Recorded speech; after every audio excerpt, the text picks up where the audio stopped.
एकदा किनाऱ्यावर राहणाऱ्या आर्व नावाच्या मुलाला समुद्राची खूप आवड होती. दररोज संध्याकाळी तो किनाऱ्यावर जात असे, लाटा पाहत बसे आणि त्यांचे संगीत ऐकत स्वप्ने रंगवत असे. एके दिवशी त्याला किनाऱ्यावर एक छोटासा शिंपला दिसला. तो उचलून त्याने उघडला आणि त्यात एक चमकदार मोती होता. आर्व आनंदाने तो घरी घेऊन गेला. पण त्याच रात्री त्याला स्वप्न पडले. एक सुंदर जलपरी त्याच्याशी बोलत होती. हा मोती समुद्राचा अनमोल खजिना आहे, ती म्हणाली. त्याने अनेक वर्षे समुद्राचे रहस्य स्वतःच साठवले आहे. जर तू तो समुद्राला परत करशील तर तुला एक अनमोल भेट मिळेल. आर्व सकाळी उठला आणि विचार करू लागला. शेवटी त्याने मोती समुद्रात परत टाकण्याचा निर्णय घेतला. तो पाण्यात टाकताच समुद्राची लाट अचानक चमकू लागली आणि एक सुंदर शिंपला किनाऱ्यावर येऊन पडला. आर्वने तो उघडला आणि त्यात एक चमकदार नकाशा होता.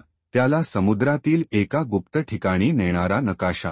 त्या दिवसापासून आर्व समुद्राच्या रहस्यांचा शोध घेऊ लागला. तो एक महान जलतज्ञ बनला आणि त्याने समुद्रातील अनेक गुपिते शोधून काढली. पण त्याच्या मनात कायम एक गोष्ट राहिली, कधीतरी पुन्हा एकदा ती जलपरी त्याला भेटायला येईल. दयाळूपणा आणि प्रामाणिकपणा नेहमीच अनमोल भेटवस्तू देतात.